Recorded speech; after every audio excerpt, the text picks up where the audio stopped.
எல்லோருக்கும் வணக்கம். இந்த வீடியோ பதிவில் என்ன பார்க்க இருக்கிறோம் என்றால், ஒரு கணவன் மனைவி இருவருடைய ஜாதகம் திருமணமாகி 2.5 ஆண்டு காலமாகிறது. இந்த 2.5 ஆண்டு காலமும் அந்த கணவன் மனைவி தம்பதிகளுக்கு குழந்தை இல்லை.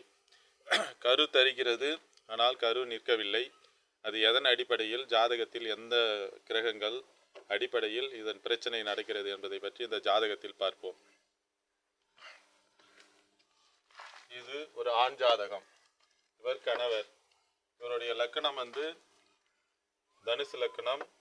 லக்கணத்திலே சந்திரன், 2ஆம் இடத்தில் குரு, 4இல் கேது சனி, 5இல் புதன் சுக்கிரன் சூரியன், 9இல் செவ்வாய், 10இல் ராகு. இவர் பிறந்த தேதி 28/4/1997 இரவு 10:30 பிறந்துள்ளார். இவர் கடலூரில் பிறந்தால் பூராட நட்சத்திரம் 4ஆம் பாதமாகும். இவர் பிறக்கும்பொழுது சுக்கிரனுடைய திசையில் 4 மாதம் 7 நாட்கள் ஆகும். இப்பொழுது நடப்பது ராகு தசை நடந்து கொண்டிருக்கிறது. ராகு தசையில் சனி புத்தி நடக்கிறது. இவர் ராகு தசை சனி புத்தியில் இவருக்கு திருமணம் நடந்தது. ராகு தசை ராகு புத்தியில் இவருக்கு திருமணம் நடந்தது.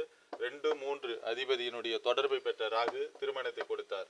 இவருக்கு 5ஆம் இடம் லக்கணத்துக்கு 6ஆம் அதிபதியான சுக்கிரன் அந்த இடத்தில் இருக்கிறார். சூரியன் உச்சமாக இருக்கிறது. புதன் 7ஆம் அதிபதி 10ஆம் அதிபதி.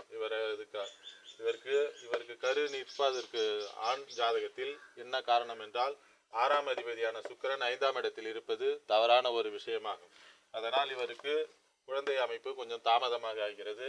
லக்னாதிபதி நீசம், குருவும் நீசம், அது புத்திரகாரகனாகிய குருவும் நீசமாகிறார்.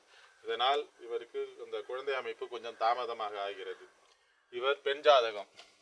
இவர் 26/6/2002ஆம் ஆண்டு பிறந்துள்ளார். 1/5 இரவு. பெண் ஜாதகம், கடலூர், பூராட நட்சத்திரம் 3ஆம் பாதமாகும். இவர் மீன லக்கணம். 3ஆம் இடத்தில் சனி ராகு புதன், 4இல் செவ்வாய் குரு சூரியன், 5இல் சுக்கிரன், 9இல் கேது, 10இல் சந்திரன் ஆகும். இவருக்கு 5ஆம் இடம் மீன லக்கணத்துக்கு 8ஆம் அதிபதியான சுக்கிரன் சுபர்தான் இருந்தாலும் அவர் சுக்கிரன் ஆதிபத்திய ரீதியில் கெடுதலை தரக்கூடியவர். அந்த அதிபதி சந்திரன் 10ஆம் இடத்தில் பௌர்ணமி அமைப்பில் நல்ல அமைப்பில் தான் இருக்கிறார். ஆனால் அந்த 8ஆம் அதிபதியான சுக்கிரன் அந்த இடத்தில் இருப்பது தவறு. சனி ராகு இருவரும் சேர்ந்து 5ஆம் இடத்தை பாவத்துவ அமைப்பில் இந்த 8ஆம் அதிபதியோடு தொடர்பு கொண்டு இருப்பதால் இவருக்கு அந்த குழந்தை பாக்கிய அமைப்பு தடை தாமதம் ஏற்பட்டு போகிறது. ராசிக்கு 5ஆம் அதிபதியான செவ்வாய் சூரியனோடு சேர்ந்து அஸ்தங்க அமைப்பில் உள்ளார். இதனால் அவருக்கு அந்த குழந்தை அமைப்பு நிற்காமல் தள்ளி தள்ளி போகிறது. இவர் இப்பொழுது செவ்வாய் திசை செவ்வாய் புத்தி நடந்து கொண்டிருக்கிறது. இவருக்கு திருமணம் சந்திர திசை புதன் புத்தியில், சந்திர திசை 5ஆம் அதிபதியான திசையில் 7ஆம் அதிபதி புத்தியில் திருமணத்தை கொடுத்தது. பிறகு இந்த குழந்தை பாக்கிய அமைப்பு கடுமையான பாவத்துவ அமைப்பு இருப்பதால் அதனால் குழந்தை பாக்கிய அமைப்பு இப்பொழுது தள்ளி தள்ளி போகிறது. செவ்வாயும் சூரியனில் அஸ்தங்க அமைப்பில் தான் இருக்கிறார். அதுக்கு பிறகுதான் குருவோடு சேர்ந்து சுபத்துவ என்ற அமைப்பில் இருக்கிறார்.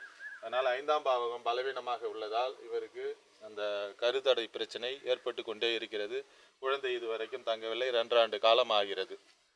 இவருடைய ஆண் ஜாதகத்திலேயும் குரு நீசம், 5ஆம் இடத்தில் 6ஆம் அதிபதியான சுக்கிரன் இந்த இடத்தில் இருப்பது தவறு. இது போலெல்லாம் இருக்கக்கூடிய ஜாதகங்களுக்கு ஒரு திருமணத்தை கொஞ்சம் காலதாமதம் தாழ்த்தி திருமணம் செய்தால் இந்த கெட்ட கிரகங்களுடைய தசாபுத்தி முடிவடைந்த பிறகு நல்ல கிரகங்களுடைய தசாபுத்தி வரும்போது இவருக்கு குழந்தை பாக்கிய அமைப்பு உருவாகும். குழந்தையை பிறக்கும், ஆனால் தாமதமாக பிறக்கும். இப்போ செவ்வாய் திசை செவ்வாய் புத்தி நடக்கிறது. செவ்வாய் திசை செவ்வாய் புத்தியில் இவருக்கு குழந்தை அமைப்பு இருக்காது. செவ்வாய் திசை ராகு புத்தியில் ராகுவும் சரியில்லாத அமைப்பில் தான் இருக்கிறார். அதுக்கு பிறகு வரக்கூடிய தசாபுத்தியில் இவருக்கு இந்த சந்திர புத்தியினுடைய அமைப்பில் இருக்கும். அதுக்கு பிறகு வரக்கூடிய செவ்வாய் திசை செவ்வாய் புத்தி ராகு புத்தி குரு புத்தி. இந்த குரு புத்தியில் அதனுடைய புத்திரகாரகனாகிய அந்த குருவினுடைய அமைப்பு செவ்வாய் திசை குரு புத்தியில் குழந்தை இவருக்கு தங்கி குழந்தை பிறக்கும். இதுபோல் அந்த தசாபுத்தியின் வரும்பொழுது அதனுடைய அமைப்பு நடக்கும். அதனை கணக்கு பண்ணி திருமணமாகி ஓராண்டு காலத்தில் அந்த குழந்தை பாக்கியம் இருக்கிறதா என்பதை பற்றி பார்த்து அதன் பிறகு நம் ஜாதகத்தை சேர்த்தோம் என்றால் திருமணமான தம்பதிகளுக்கு இந்த குழந்தை பிரச்சனை இல்லை என்ற வருத்தமே இருக்காது. ஆனால் அதற்கு முன்னாடியே நம்மள அந்த குழந்தை பிறக்கிறதா இல்லையா என்ற கணக்கை பார்க்காமல் நாம் திருமணத்தை சேர்த்தோம் என்றால் இதுபோல் பிரச்சனைகள் தான் வரும்.